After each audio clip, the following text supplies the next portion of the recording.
अस्सलाम वालेकुम।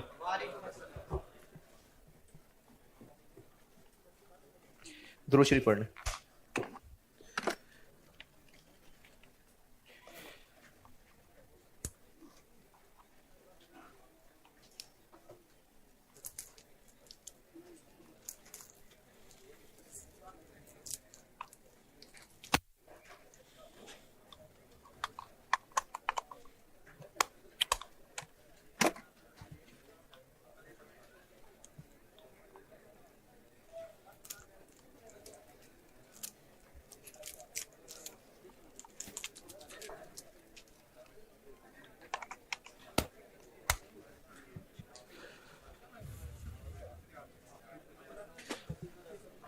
अच्छा,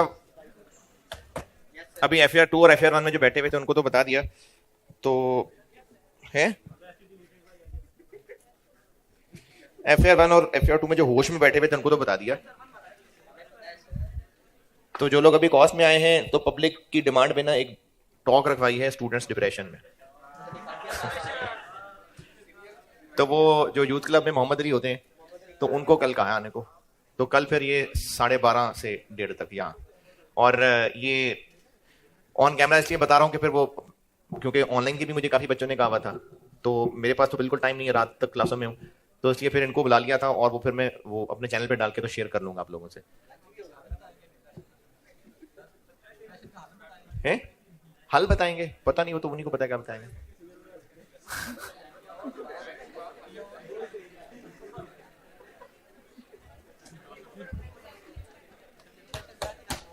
है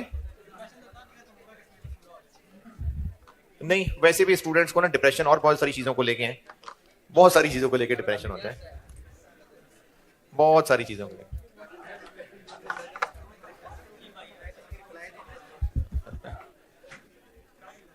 कल एक सवाल दिया था मैंने, नहीं दिया था, ऑटम 11 दिया था,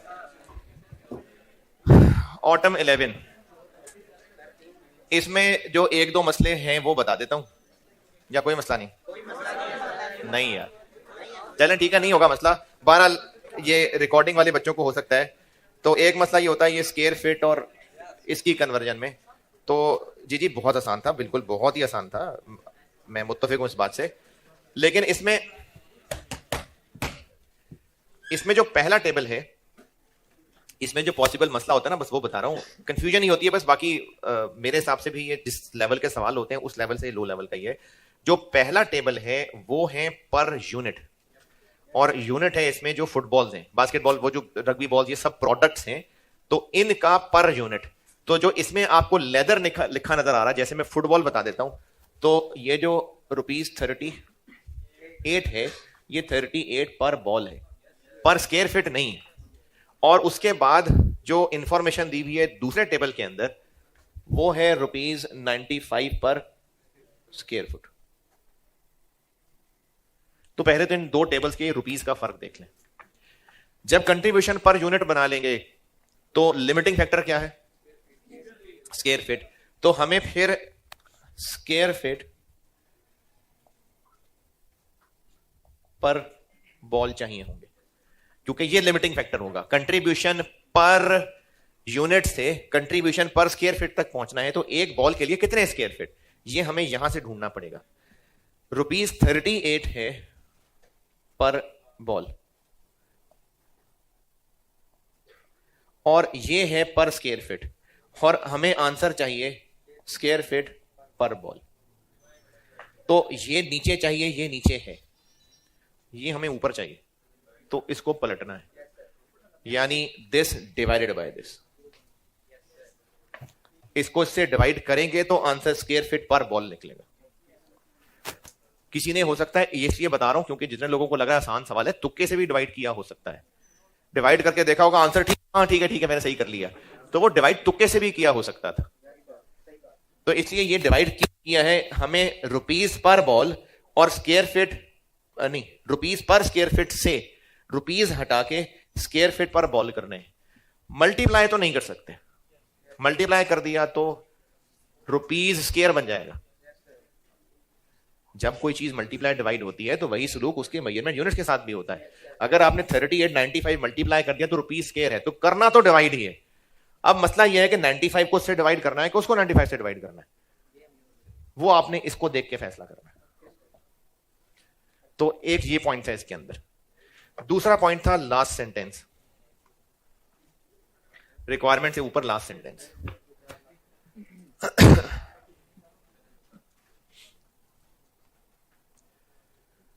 जी ये वाला पॉइंट ओके। अच्छा, ये जो लास्ट सेंटेंस था इसमें एग्जामिनर को भी पता था, इनफैक्ट एग्जामिनर को पता था कि ये मैं बहुत बड़ी अमाउंट रख रहा हूं, इसलिए इसने सोल्यूशन में इसका कुछ किया नहीं। पीछे सोल्यूशन इसका कुछ नहीं किया हुआ, क्योंकि उसको पता था मैं बड़ी अमाउंट रख रहा हूं, लेकिन स्टूडेंट को कैसे पता है कि बड़ी अमाउंट है। तो इसका ना ऑफिशियली सोल्यूशन ये होना चाहिए था कि आप पहले इस 4 लाख, ये 4 लाख क्या है, अगर ऑर्डर कैंसिल कर दिया तो इसके हम लोग 2 प्लान बनाते। इसका जो असल सोल्यूशन है वो ये होता कि हम पहले इस कमिटमेंट को इग्नोर, मतलब कैंसिल कर देते, नहीं करानी हमने इसको लिफ्ट, सारी प्रोडक्शन रैंकिंग के मुताबिक करते, और फिर उसमें 4 लाख का एक एक्सपेंस लेते, और फिर एक ऑप्शन कमिटमेंट और रैंकिंग के मुताबिक करते। पता नहीं क्या बोले जा रहा हूं मैं। रैंकिंग क्या निकली है, फुटबॉल, बास्केट और रग्बी। ये फर्स्ट है, ये सेकंड है। सवाल की रिक्वायरमेंट क्या है, based on budgeted volumes determine the optimum production plan and also calculate the net profit for the year. ये जो 4 लाख की अमाउंट है ना, ये एग्जामिनर ने खुद सोच समझ के बड़ी अमाउंट रखी थी कि हम इससे डर के ऑर्डर कैंसिल नहीं करने वाले। इसलिए इसका जो पीछे सॉल्यूशन है वो एक ही सॉल्यूशन है कि आप जब सॉल्व करेंगे इस सवाल को तो स्टार्टिंग पॉइंट क्या होगा, कितने अवेलेबल है, 384। पहले हम करेंगे एज पर कमिटमेंट, और कमिटमेंट क्या है, फुटबॉल है 800, बास्केटबॉल है 1300, और रग्बी है 400। और आपको जो डिमांड दी हुई है उसके अंदर ये शामिल है या नहीं, शामिल है। तो इनके स्क्वायर फीट खत्म करने के बाद आएंगे रैंकिंग पे, कितने बच गए होंगे, और अब बनाएंगे पहले रग्बी। वैसे डिमांड कितनी दी हुई है, लेकिन 400 ये है तो हम 1600 लिखेंगे। फिर उसके बाद फुटबॉल बन सकेगा पूरा, तो कितना बन सकेगा, 4025। ये ऑप्टिमम प्रोडक्शन प्लान है और इसी के मुताबिक प्रॉफिट निकला हुआ। मैं ये कह रहा हूं कि इसका असल सवाल का सलूशन ये होना चाहिए था कि एक बार प्लान ऐसे बनाते और उसके ऊपर टोटल प्रॉफिट निकलता, और एक बार इसको इग्नोर करके रैंकिंग से ही बनाते और उस पे प्रॉफिट निकलता, और उस पे जो प्रॉफिट निकलता उसमें 4 लाख की पेनल्टी को भी चार्ज करते, और फिर जिन दोनों ऑप्शन में टोटल प्रॉफिट ज्यादा आता वो ऑप्टिमम प्लान होता। इसका असल सॉल्यूशन ये बनता है। लेकिन सवाल बनाने वाले को भी पता है और मुझे देख के ही पता चल रहा था कि 4 लाख बहुत बड़ी अमाउंट है, तो अगर किसी ने सॉल्व किया होगा तो यही बेहतर निकला होगा। लेकिन पेपर में इसका सही सॉल्यूशन ये होना चाहिए कि एक बार ऐसे और एक बार वैसे। अगला मसला इसमें स्टूडेंट्स को होता है कि जब प्रॉफिट निकालने लगे तो टोटल फिक्स कॉस्ट कैसे निकालें। फिक्स कॉस्ट कितनी दी हुई है, 4 रुपए पर लेबर आवर्स, 4 रुपए पर लेबर आवर्स। तो टोटल तक कैसे पहुंचे, इनके आवर्स के मुताबिक, तो फिर मल्टीप्लाई कैसे करें। हमने जो साल के शुरू में बजट बनाया था, जो आपको टेबल में दिया हुआ है दूसरे टेबल में, ये हमने बजट बनाया था, और जब बजट बनाया था तब तक सब ठीक लग रहा था। इसलिए जो OAR 4 रुपए निकाला होगा वो उन्हीं के हिसाब से ही निकाला होगा, क्योंकि OAR साल के शुरू में निकलता है। वो तो बाद में सप्लायर की तरफ से मसला आया कि भाई इतने हैं, बस देख लो जो करना है। तो हम लोग जब टोटल फिक्स कॉस्ट निकाल रहे हैं तो अगर 4 रुपए को अब जितने आर्स लगने हैं उन्हीं से मल्टीप्लाई करना है, तो फिर ये फिक्स किस बात का हुआ, फिक्स तो होता ही टोटल है। तो हमने 4 को मल्टीप्लाई नहीं करना, बेसिकली रिवर्स चलना है।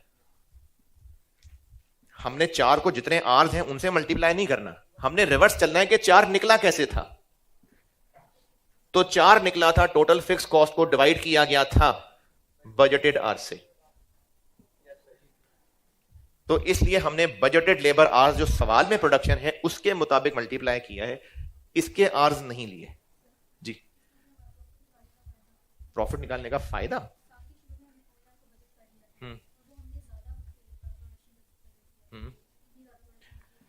अभी हम साल के शुरू में खड़े हैं, आपको जो सवाल का डेटा दिया गया है 4 उस बजटेड के मुताबिक है या इस रिवाइज सिचुएशन के मुताबिक है? बजटेड के मुताबिक है, इसलिए हमने 4 को यहां तक पहुंचने के लिए बजटेड से डिवाइड किया। अब रहा प्रैक्टिकल मसला, जब मैनेजमेंट को पता लगी गया है कि वो जो सोचा था वो नहीं होने जा रहा, तो वो यकीनन कर लेंगे रिवाइज।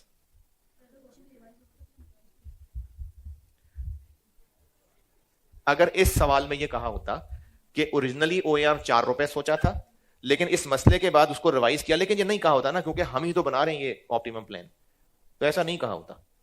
वैसे प्रैक्टिकली मैनेजमेंट यकीनन 4 को रिजेक्ट करके नया ओआर निकालेगी। जिन्होंने किया ऑटम 11 में कुछ पूछना है तो बताएं। चलिए, कल एक नोट लिखवाया था, अब उसी को और आगे बढ़ाता हूं। कल मैंने एक जैसे एक लाइन लिख के अंडरलाइन किया था, कोई हेडिंग नहीं दी थी, जैसे एक लाइन लिखी थी कि अगर हमें बजाहिर एक से ज्यादा फैक्टर्स लिमिटेड लग रहे हैं तो एक मिसाल में करके क्या देखा था कि चेक कर लें। कैसे चेक कर लें? टोटल रिक्वायरमेंट से कंपेयर करके देख लें, तो पता चल जाएगा कि धोखा है या वाकई लिमिटिंग है। अब इसी में एक और सवाल करा के फिर एक नोट लिखवा देता हूं। कल मैंने एक लाइन लिखी थी, उसको अंडरलाइन किया था कि अगर सवाल में हमें एक से ज्यादा फैक्टर्स लिमिटेड लग रहे हैं तो क्या करें। तो पहले सवाल से क्या सिखाया कि चेक करके देख लें, हो सकता है पता चल जाए कि ये धोखा ही है, असल में बीच में एक ही लिमिटिंग था। अब इसी के कॉन्टेक्स्ट में एक और सवाल लिखें, फिर उस सवाल की कंक्लूजन लिखवा दूंगा। बाकी डाटा तो सेम रिपीट कर लें, सेम सारा।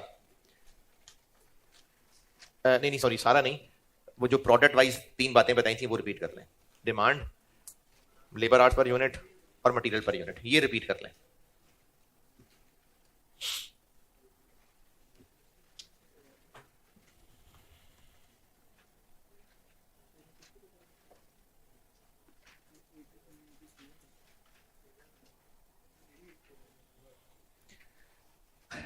प्रोडक्ट थे ए और बी, मंथली डिमांड थी 4000 यूनिट्स और 3000 units, labour hours per unit थे 5 और 4,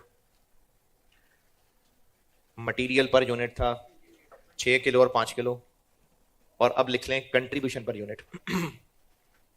कंट्रीब्यूशन पर यूनिट 15 रुपए और 18 रुपए, 15 और 18, 15 रुपए और 18 रुपए।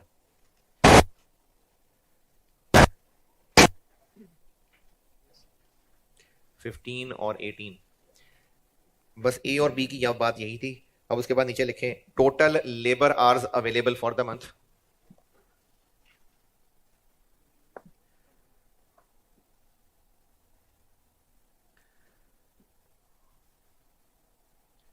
$28,000, 28,000।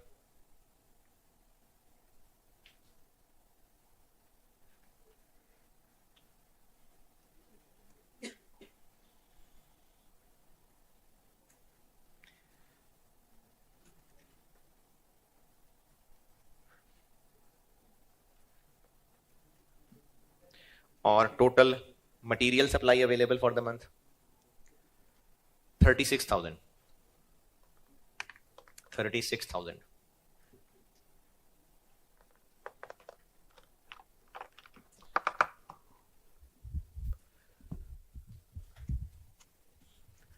रिक्वायर्ड है मुझसे ऑप्टिमम प्रोडक्शन प्लान।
ठीक है, नोटेड। अच्छा, अब इसमें बज़ाहिर दो लिमिटेड हैं, तो पहले तो कर लेते हैं चेक, लेबर को चेक करते हैं। टोटल रिक्वायर्ड कितना है? ए के लिए कितने लगते हैं? अरे लगते कितने हैं, मैं बात ही सही नहीं पूछ रहा, नहीं सॉरी। ए की डिमांड कितनी है? 4000 यूनिट्स हैं। एक के लिए कितने लग जाते हैं? 5। बी की डिमांड कितनी है? एक के लिए लग जाते हैं 30।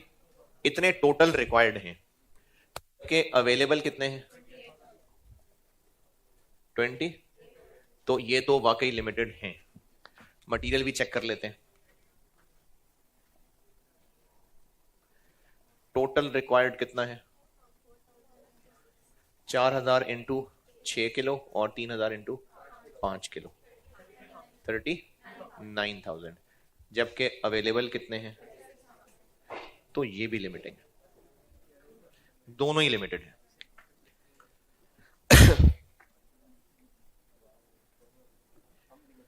अगर दोनों ही लिमिटेड हैं तो फिर हमें यह पहचानना पड़ेगा कि असली वाला लिमिटिंग कौन सा है, जो पहले खत्म हो जाएगा, जो पहले खत्म हो जाएगा।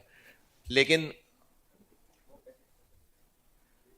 पहले खत्म हो जाएगा तो प्रोडक्ट्स बना के चेक करेंगे ना, तो पहले कौन सा प्रोडक्ट बनाए, तो इसका मतलब हमें रैंकिंग तो करनी पड़ेगी।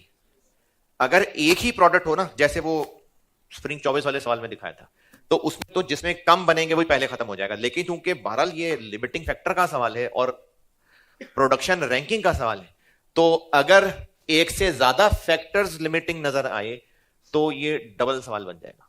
डबल सवाल कैसे बनेगा, बना लेते हैं। ए बी, पहला टेबल, कंट्रीब्यूशन पर यूनिट 15 और 18। दो लिमिटिंग फैक्टर है ना, तो दोनों के हिसाब से रैंकिंग कर लेते हैं। लेबर 5 4, कंट्रीब्यूशन पर आर 3 4.5, तो पहली पोजीशन बी की। और चूंकि मटेरियल भी लिमिटिंग फैक्टर है तो हमें मटेरियल के लिए भी रैंकिंग करनी पड़ेगी। 6 किलो 5 किलो, कंट्रीब्यूशन पर केजी 2.5 3.6, तो इसमें पहली पोजीशन बी की ही है।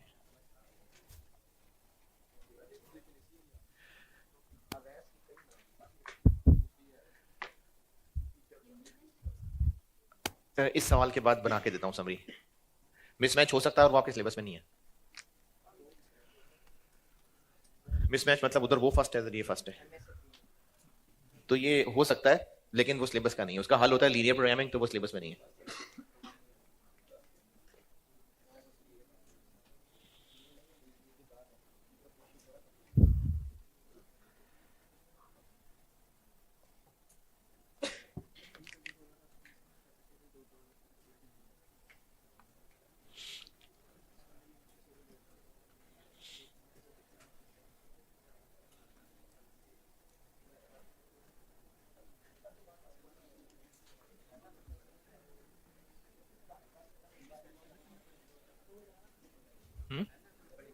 ये अगर इसकी रैंकिंग में इख्तलाफ आ जाता, लेबर के मुताबिक बी फर्स्ट होता और मटेरियल के मुताबिक ए फर्स्ट होता, तो ये आपके सिलेबस की चीज नहीं है। इसका हल है लीनियर प्रोग्रामिंग, तो वो आप कभी नहीं पढ़ेंगे, कभी नहीं पढ़ेंगे। तो खैर है, कबर में भी सवाल नहीं है, उसका कोई मसला नहीं, कोई बात नहीं।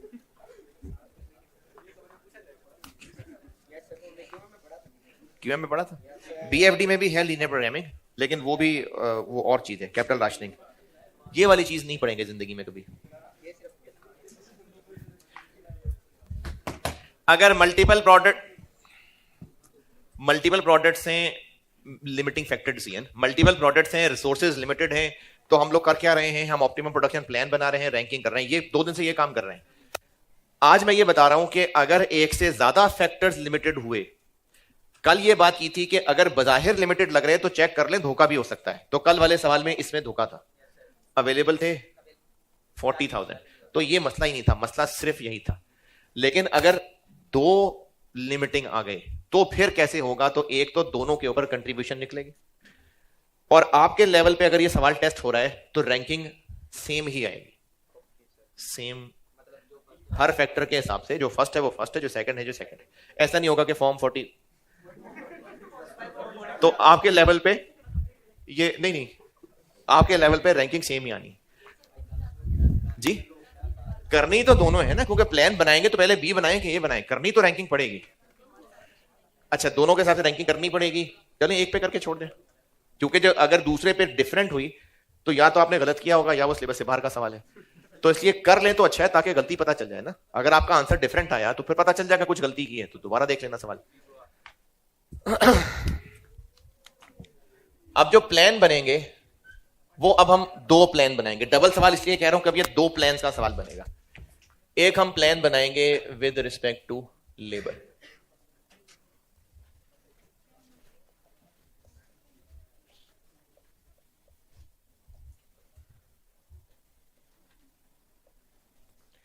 स्टार्टिंग पॉइंट क्या होगा? 28,000। और पहले क्या बनाएंगे? बी। कितने बना ले? 3,000। कितने आर्स ले जाएगा? 12,000। बाकी रह जाएंगे 16,000। फिर बना लेंगे ए। ए कितने बना पाएंगे? Divided by 5, 32। एक ये प्लान है, और एक प्लान बनेगा मटेरियल के एतबार से।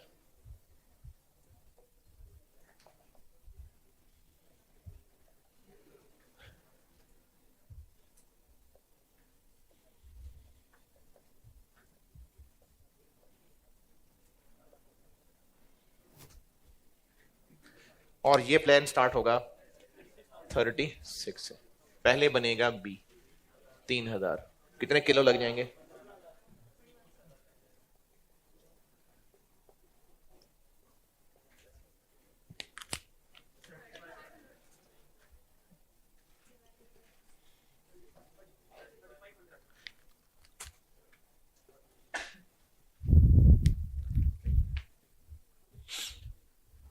तो इन दोनों प्लान में से ऑप्टिमम प्लान कौन सा होगा?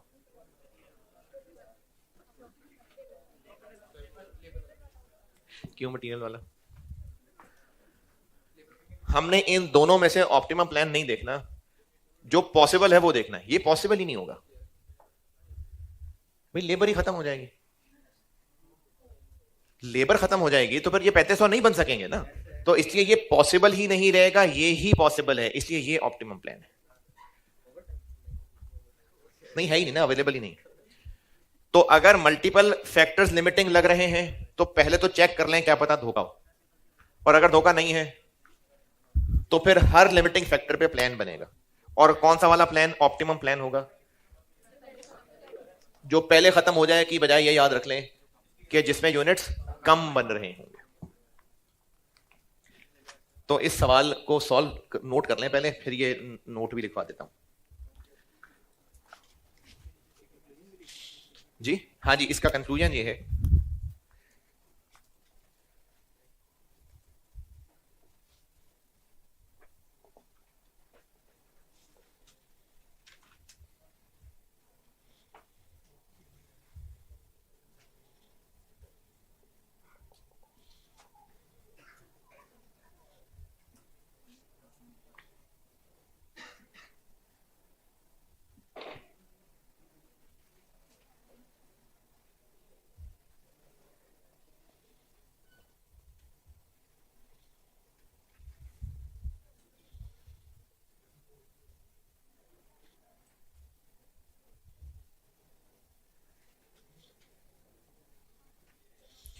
क्योंकि पॉसिबल ही यही होगा शॉर्ट सप्लाई की वजह से, दूसरा प्लान पॉसिबल ही नहीं होगा।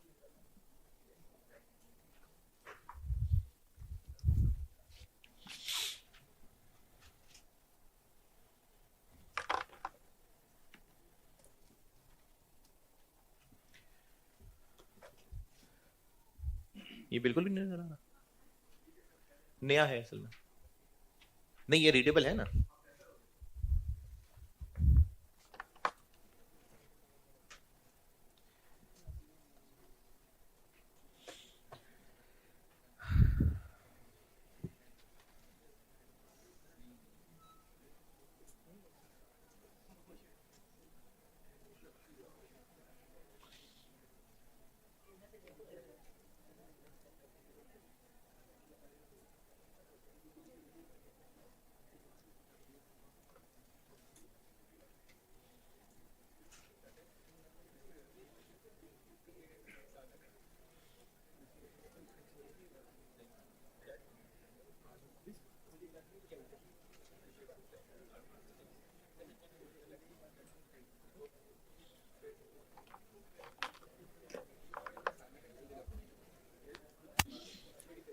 हाँ जी।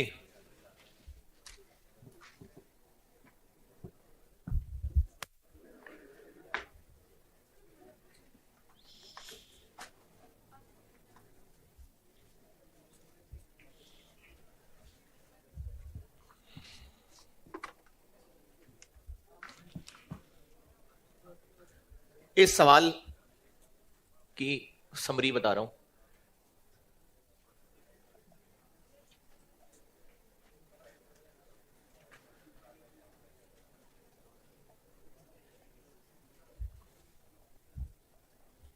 अच्छा, ये उसी कॉन्टेक्स्ट में चल रही है बात जो मैंने कल लिखी थी क्या, कि एक से ज्यादा फैक्टर्स रिस्ट्रिक्टेड हैं, तो ये उसी कॉन्टेक्स्ट में चल रही है। कल जो बात की थी वहां से ये सीखा था बस कि पहले चेक कर लेंगे, चेक करके हो सकता है पता चल जाए कि धोखा ही है या वाकई लिमिटेड है। तो कल वाले सवाल में धोखा था, लेकिन अगर धोखा नहीं है यानी मल्टीपल फैक्टर्स लिमिटेड हैं,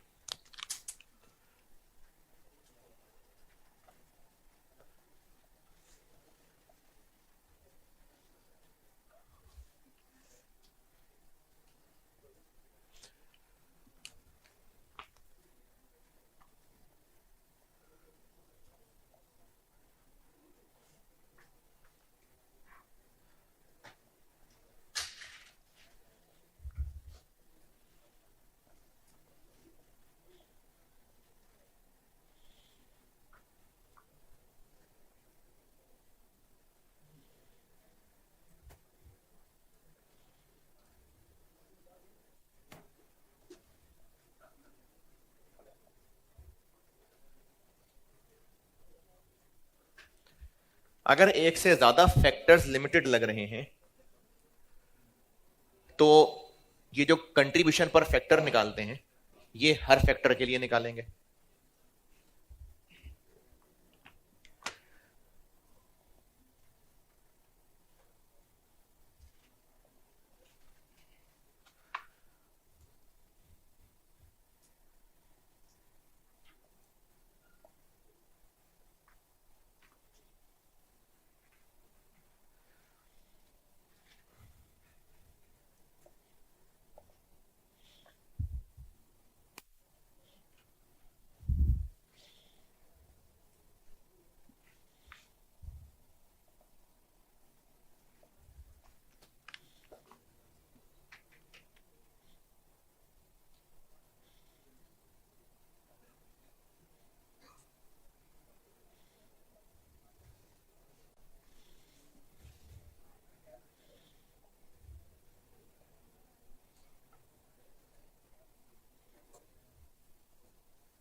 अगर एक से ज्यादा फैक्टर्स लिमिटेड हैं वाकई, तो फिर कंट्रीब्यूशन पर फैक्टर हर एक के लिए निकालेंगे, और रैंकिंग अगर तो सेम है, ये सेम लेबर के लिए भी ये फर्स्ट है, मटेरियल के लिए भी ये फर्स्ट है,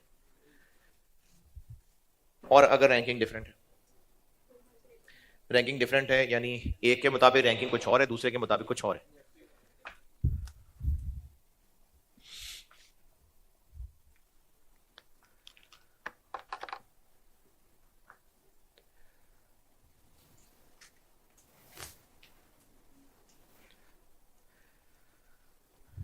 जब ये शाखें बना लें तो इस शाख पे फल ये लगा लें कि ये आपके सिलेबस में नहीं है, इसलिए आपको टेस्ट नहीं होगा, और इसमें लिख लें कि जैसे ऊपर वाला सवाल किया है ऐसे सॉल्व करेंगे।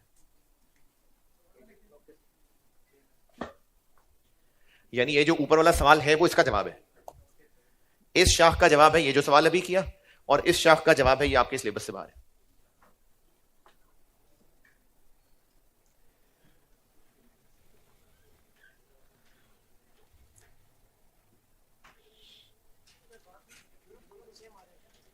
यूनिट सेम आ जाए तो फिर तो मुश्किल हो जाएगा फैसला करना कौन सा ऑप्टिमम। भाई अगर दोनों में 3200 आ गया फिर तो बड़ा मुश्किल हो जाएगा, कौन से वाले 3200 को लेंगे।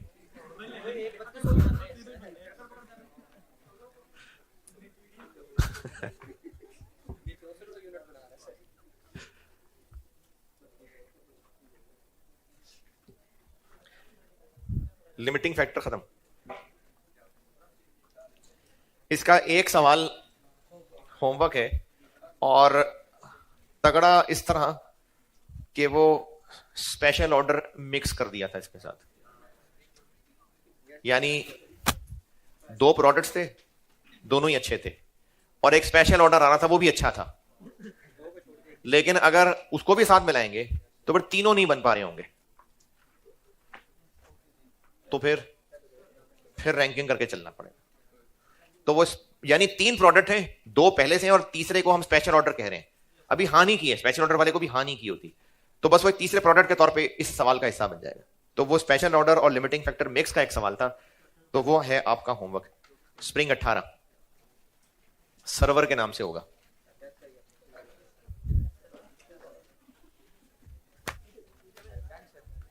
सर्वर लिमिटेड के नाम से एक सवाल है, स्प्रिंग 18, ये होमवर्क है। चैप्टर में कौन सा क्वेश्चन है? 14। स्प्रिंग 18 अटेम्प्ट का सवाल है, सर्वर के नाम से, ये होमवर्क है।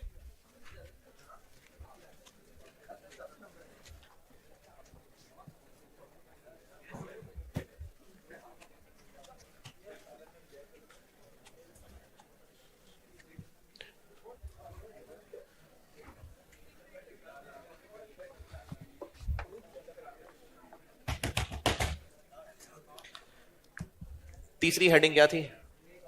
मेक और बाय। मेक और बाय,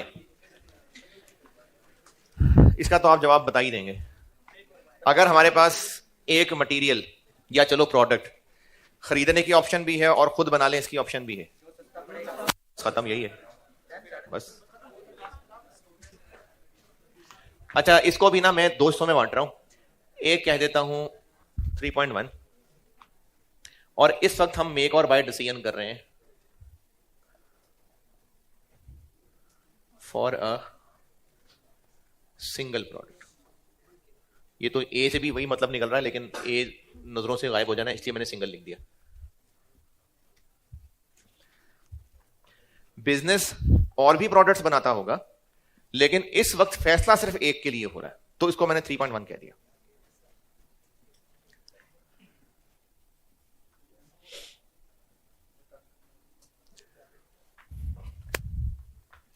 तो इसमें फिर क्या डिसीजन का तरीका क्या हुआ?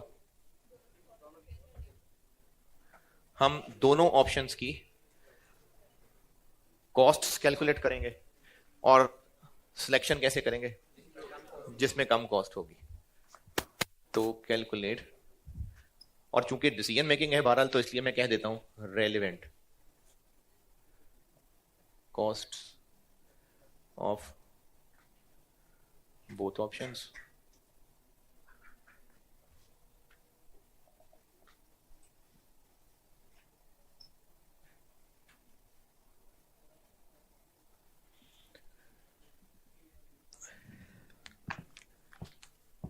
अच्छा, ये ना ये मैं साथ मटेरियल भी कह रहा हूं। हो सकता है कोई हमारे एक प्रोडक्ट का मटेरियल हो, वो हम आज तक खरीदा करते थे, अब सोच रहे हैं क्यों ना उस मटेरियल की फैक्ट्री खुद लगा लें। तो ये मेक और बाय एक प्रोडक्ट के लिए भी हो सकता है, किसी मटेरियल के लिए भी हो सकता है। हाँ, जैसे वो एक सवाल में मटेरियल वाई हम खुद बनाना चाह रहे थे। तो जो ऑप्शंस हैं उनमें हर एक की रेलेवेंट कॉस्ट निकालेंगे, और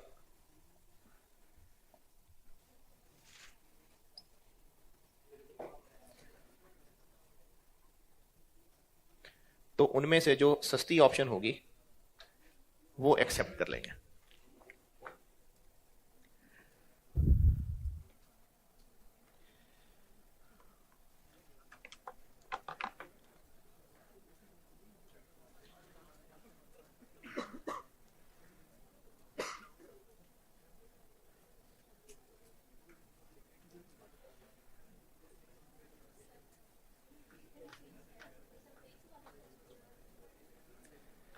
ये सारे डिसीजंस यानी मेक और बाय भी हो, और लिमिटिंग फैक्टर भी हो, और कंटिन्यू शटडाउन भी हो, और फर्दर प्रोसेसिंग भी हो, मल्टीपल हो सकते हैं। जैसे भी जो होमवर्क दिया उसमें लिमिटिंग फैक्टर भी है और स्पेशल ऑर्डर भी है। फिर ऐसे भी सवाल हैं जिसमें फर्दर प्रोसेसिंग भी है और कुछ और ऑप्शंस के साथ भी कंपेयर करना है, तो हाँ मिक्स हो सकते हैं। नहीं, 5.5 नहीं इकट्ठे हो सकते, कोई 2 मिल जाएंगे। जो ऑप्शन सस्ती होगी उसको हाँ कर देंगे। चलें, इसका एक आसान सा सवाल खुद बना के कराता हूं और फिर पास पेपर का सवाल। हाँ हाँ, अभी कोई बात नहीं, सवाल लिखें।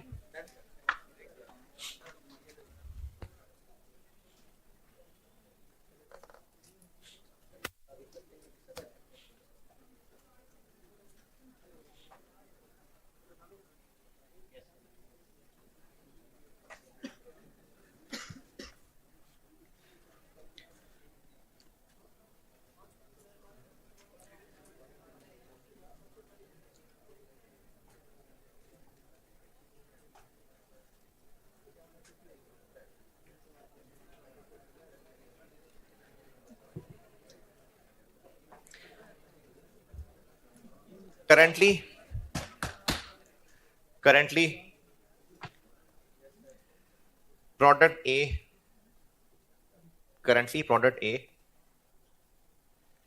is manufactured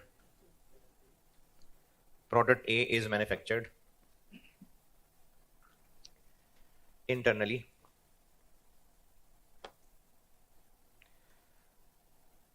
and following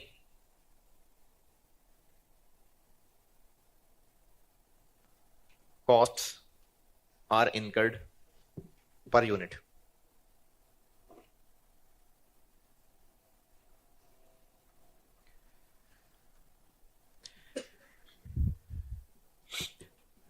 अब ये पर यूनिट कॉस्ट की डिटेल है। डायरेक्ट मटेरियल 40 रुपए, डायरेक्ट लेबर 35,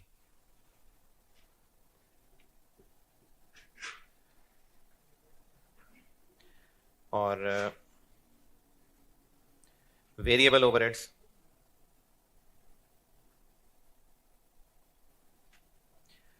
20,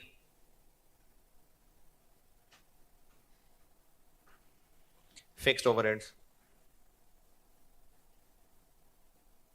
56।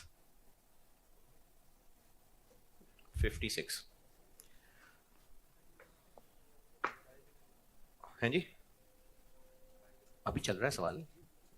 ये है रुपीस पर यूनिट जो हमें मैन्युफैक्चर करने की कॉस्ट पड़ती है। अब इसके बाद आगे लिखें, ये पर यूनिट वाली बात खत्म हो गई, आगे लिखें एनुअल डिमांड 10,000 यूनिट्स है। 10,000 units,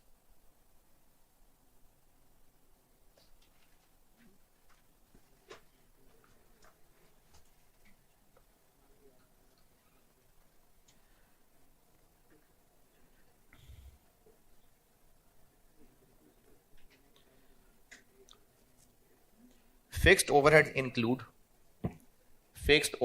include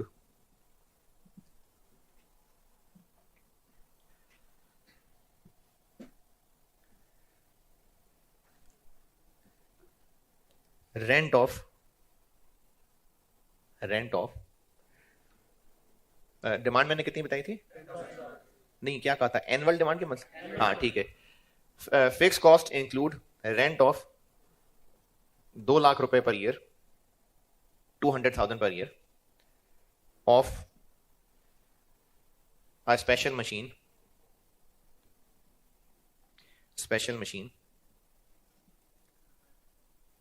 used for production of A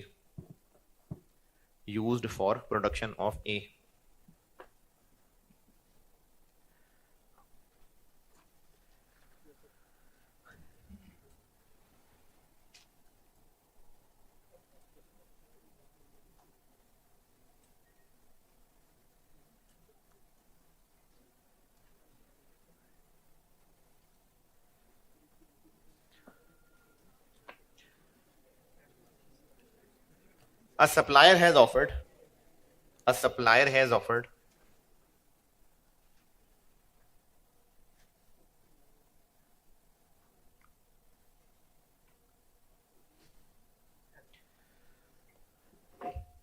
112 रुपए per unit, 112 per unit price for supply of product ए, यानी हमें एक सप्लायर ने ऑफर किया है कि वो हमें प्रोडक्ट ए 112 रुपए का बेचने को तैयार है।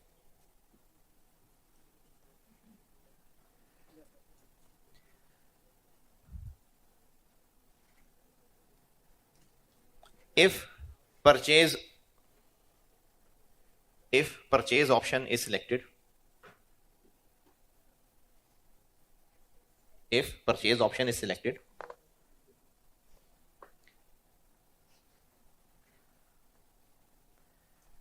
then special machine will no more be required.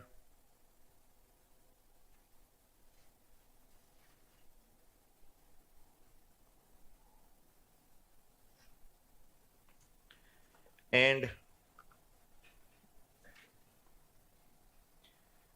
40%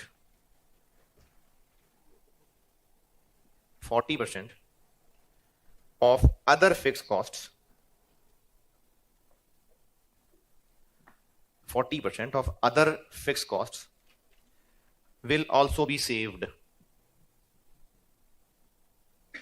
क्योंकि हम और भी प्रोडक्ट्स बनाते होंगे तो फिक्स कॉस्ट फैक्ट्री तो बंद नहीं कर देंगे क्योंकि और भी प्रोडक्ट्स बनाते होंगे, लेकिन कुछ हेल्पर्स सुपरवाइजर्स सिर्फ एक ही प्रोडक्शन के लिए रखे होते होंगे, तो अगर प्रोडक्शन एक ही बंद कर देंगे तो फिक्स कॉस्ट में भी कमी हो जाएगी। ये है अदर फिक्स कॉस्ट जो कम हो जाएंगे।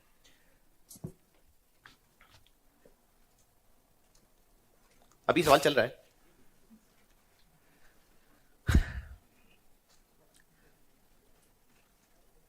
ट्रांसपोर्टेशन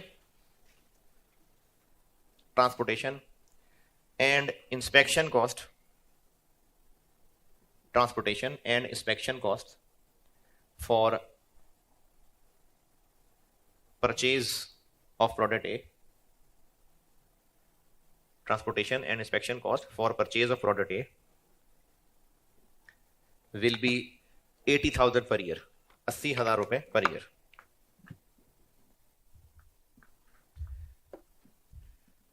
रिक्वायर्ड है मुझसे कि एडवाइस करें कि हम बाय करें या मेक ही करते रहें। और ये ऐसे भी पूछा जा सकता है कि बताएं सप्लायर की ऑफर एक्सेप्ट करें कि ना करें, और सप्लायर की ऑफर एक्सेप्ट करेंगे तो जाहिर है फिर हम खुद बनाना बंद कर देंगे। तो मेक ऑप्शन और बाय ऑप्शन।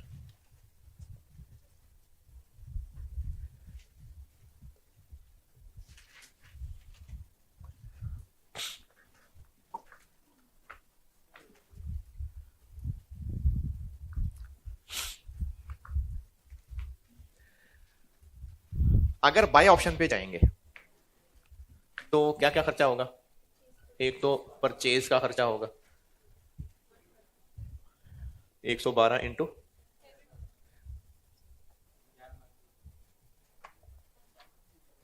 फिर इसके अलावा ट्रांसपोर्टेशन पे भी खर्चा होगा 80,000।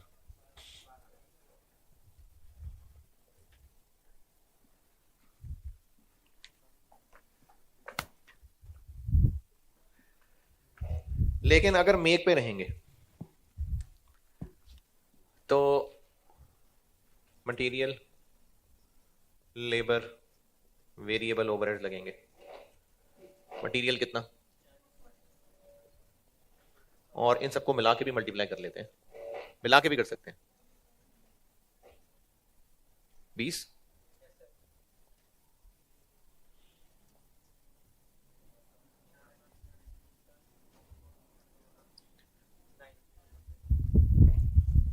मशीन का रेंट रेलेवेंट है कि नहीं? क्यों? क्योंकि प्रोडक्ट ए बनाएंगे तो होगा, नहीं बनाएंगे तो नहीं होगा, तो वो रेलेवेंट है, यानी रेलेवेंट मेक कॉस्ट है।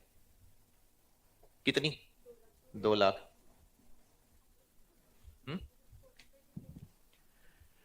देखें, अगर हमने जिस फैक्ट्री में ए बनाते हैं उस फैक्ट्री में और भी प्रोडक्ट्स बनते होंगे यकीनन, तो फैक्ट्री का रेंट, फैक्ट्री मैनेजर की सैलरी इस डिसीजन के लिए रेलिवेंट है।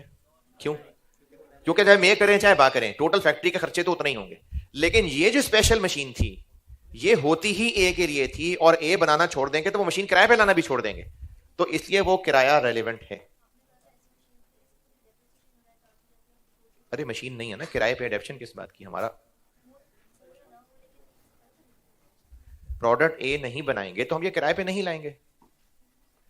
ये मशीन हमने ओन नहीं की हुई है, किराए पे लाया करते हैं, उसका साल का किराया बताया मैंने 2 लाख। अगर हम प्रोडक्ट ए बनाते हैं तो बाकी फिक्स कॉस्ट भी होती हैं। अगर ये वाली मैंने 40 क्या बोला 40% वाली बात ना की होती तो उस अदर फिक्स कॉस्ट का कुछ भी ना करते। क्यों, वो होनी थी। लेकिन अब कहा है कि 40% सेव हो जाएंगे, तो वो 40% रेलिवेंट है, बाकी 60 क्यों नहीं? वो पहले भी होनी थी, अब भी होनी है, तो सिर्फ 40% वाला जो पोर्शन है वो रेलिवेंट है।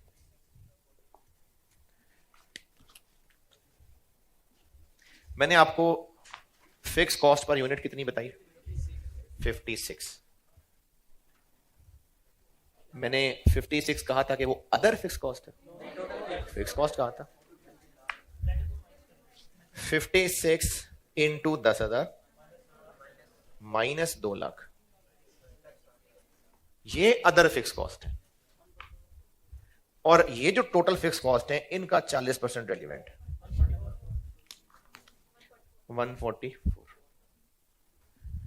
देखिए मैंने आपको 56 जो बताई थी ना पर यूनिट, वो टोटल फिक्स कॉस्ट बोली थी, मतलब बस फिक्स कॉस्ट कहा था। तो रेंट का आप जब अलग से जिक्र कर दिया और कहा है अदर फिक्स कॉस्ट, तो रेंट के अलावा बाकी वाली का 40% रेलिवेंट। कितना बन गया ग्रैंड टोटल? 1294 माइनस करो तो वो तो रेंट भी बच रहा है,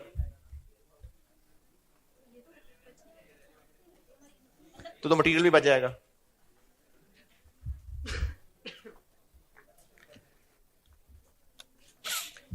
अच्छा, ये 144 को मैं माइनस करूं कि प्लस करूं? प्राइम में से माइनस करूं? अच्छा, रेंट को वहां ऐड करूं कि यहां माइनस करूं, यहां ऐड भी करूं, यहां माइनस भी करूं और मल्टीप्लाई भी कर दूं? हाँ जी। अच्छा, अगर तो सुकून से चल रहे होते तो ये खत्म हो गया सवाल, लेकिन थोड़ा सा भी कोई गहरा सोचेगा ना तो फिर एक कंफ्यूजन आ जाएगी, जो कि हाँ मैं सोचवा रहा हूं। ये 2 लाख यहां ऐड करूं कि ना करूं? हैं? करेंगे। अगर हम बाय ऑप्शन पे गए तो मशीन का रेंट पड़ेगा, बच जाएगा ना, तो उसको मैं अदर इनकम दिखा दूं? नहीं? हाँ तो दिखाऊं ना इनकम, हवाई बात हो तो उसी को वो रेलिवेंट में है ना। 4 बातें, आना आएगा जाएगा, आना था नहीं आएगा, जाना था नहीं जाएगा। हाँ फिर तो मटेरियल कॉस्ट भी बचेगी, लेबर भी बचेगी, सारा भी बचेगा। हाँ जी। अच्छा, ये ना ये शुगल की बात नहीं है, वाकई इंपॉर्टेंट बात है जो बता रहा हूं। ये 2 लाख मशीन का रेंट, पहले हमें साल का मशीन का रेंट पड़ता था, तो अब हम अगर बाय पे करेंगे तो वो मशीन नहीं लानी पड़ेगी, तो वो किराया बच जाएगा, तो उसको यहां लेस करेंगे।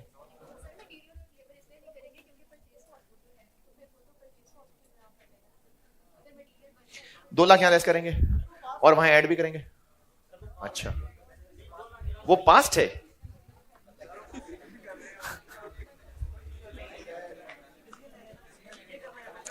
अच्छा चले, मैं खुद बता रहा हूं, ये बिल्कुल जहन में आ सकता है, आना चाहिए भी, जो आज तक सिखाया है कि अगर हम बाय ऑप्शन पे जाएंगे तो मशीन का किराया पड़ता था, अब वो बचेगा ना, तो वो सेविंग है तो इनकम आनी चाहिए।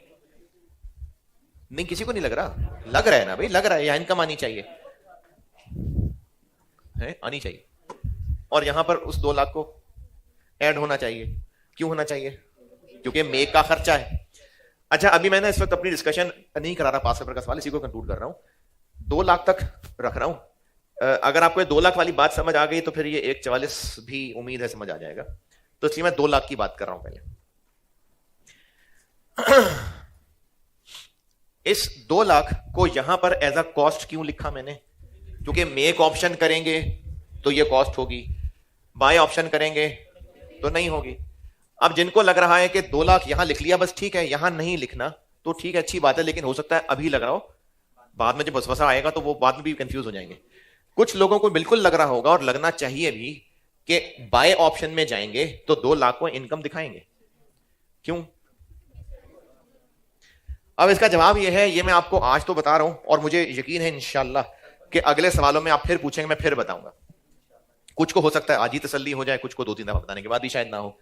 मैं इस 2 लाख की रीजन बताने लगा। किस बात की रीजन? कि इसको 2 लाख को वहां लिखना है और यहां भी लिखना है, या वहां नहीं लिखना और यहां भी नहीं लिखना।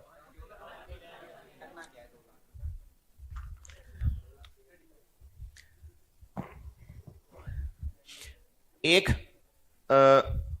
जगह हमारा 100 खर्च होना है और एक ऑप्शन है कि 70 खर्च होना है। बल्कि नहीं, एक जगह काम करेंगे तो 100 मिलेगा या फिर दूसरी जगह करेंगे तो 70 मिलेगा। हमने इन दोनों जॉब्स में से चूज करना है। मैं बता रहा हूं, अगर हमने ए जॉब की तो 100 मिलेगा, बी जॉब की तो 70 मिलेगा। अब ये एक डिसीजन है। इस डिसीजन को प्रेजेंट करने के ना 2 तरीके हैं। एक तरीका यह है कि इसको अलग लिखें, इसको अलग लिखें, दोनों को कंपेयर करें और कंपैरिजन के बाद डिसीजन बता दें, लेकिन अलग अलग लिख के दिखाएं। ऑप्शन ये कैश फ्लो है, ऑप्शन ये कैश फ्लो है। दोनों ऑप्शंस को लिख के प्रेजेंट करें और दोनों के कंपैरिजन से फैसला कर लें। इसकी जगह एक और तरीका यह हो सकता है कि सिर्फ ए को करना पेपर पे सॉल्व करें और ए को करेंगे तो 100 मिलेगा, लेकिन ए को कर रहे होंगे तो फिर बी नहीं कर रहे होंगे, उसको आना था नहीं आएगा, आना था ना नहीं आएगा। तो इसको हम इस बेस पे फैसला करें। तो ए को करें या ना करें? करें। क्यों? क्योंकि नेट पॉजिटिव आ रहा है। तो जब हमने कंपेयर करना है ना 2 ऑप्शंस को, तो सवाल प्रेजेंट करने के 2 तरीके हैं।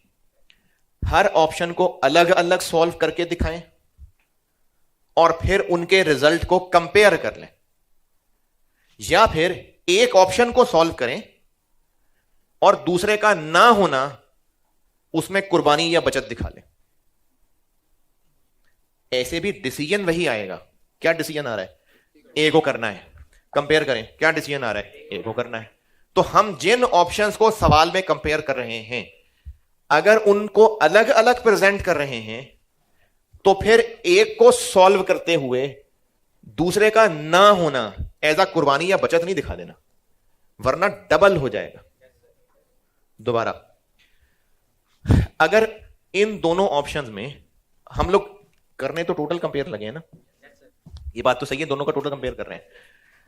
अगर बाकी सब चीजें सेम होती, सब, सिर्फ मशीन की रेंट का ही फर्क होता, अगर बाकी सब एग्जैक्टली सेम बन रहा होता, यानी जितना हमें इसको मेक करना कॉस्ट करता था, इस 144 को भी छोड़ रहा हूं मैं, ठीक है, असल में है, लेकिन जो बात समझाना चाह रहा हूं मैं इस 144 को छोड़ रहा हूं। अगर हमें ये जो मेक करना है 70, 95, अगर बाय भी 95 होता तो दोनों में फर्क किस बात का? सिर्फ 2 लाख के रेंट का फर्क है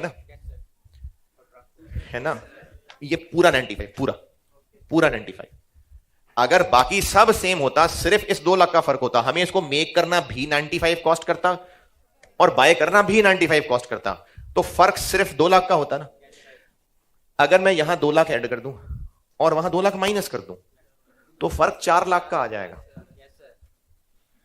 इस टोटल में 2 लाख ऐड हो रहा होगा और उसमें 2 लाख माइनस हो रहा होगा, तो इन दोनों का कंपैरिजन करने में 4 लाख का फर्क नजर आ जाएगा, जबकि फर्क 2 लाख का है। तो कंक्लूजन ये है कि हम क्वेश्चन में जिन ऑप्शंस को कंपेयर कर रहे हैं, अगर उन ऑप्शंस को अलग अलग प्रेजेंट कर रहे हैं तो कंपैरिजन से हो जाएगा फैसला। लेकिन अगर उनमें से किसी ऑप्शन को प्रेजेंट नहीं कर रहे, तो जिस ऑप्शन को प्रेजेंट कर रहे हैं, अगर हम ए और बी को कंपेयर कर रहे हैं सवाल में, तो या तो ए और बी को अलग अलग प्रेजेंट करें, ए करेंगे तो ये होगा, बी करेंगे तो ये होगा, और एंड रिजल्ट कंपेयर कर लें, या फिर किसी एक ऑप्शन को बस सॉल्व करें और उसके कैश फ्लोज लिखते हुए दूसरी ऑप्शन का ना होना एज अ बचत या कुर्बानी दिखाएं। यह नहीं करना कि प्रेजेंट भी अलग अलग करना है और यहां पर हम कहें 100 होगा तो 70 नहीं होगा, 70 होगा तो 100 नहीं होगा, ये बेहतर है नहीं, ऐसे नहीं करना। ये डबल डबल इफेक्ट आ रहा होगा। तो अगर तो हमने जिन ऑप्शंस को कंपेयर करना है उनको अलग प्रेजेंट करना है, तो फिर एक को सॉल्व करते हुए दूसरे का ना होना एज अ कुर्बानी या बचत नहीं दिखाना। या यहां 2 लाख पॉजिटिव लिखें या वहां ना लिखें और यहां नेगेटिव लिखें, एक काम करेंगे। ठीक है जी, अल्लाह हाफ़िज़।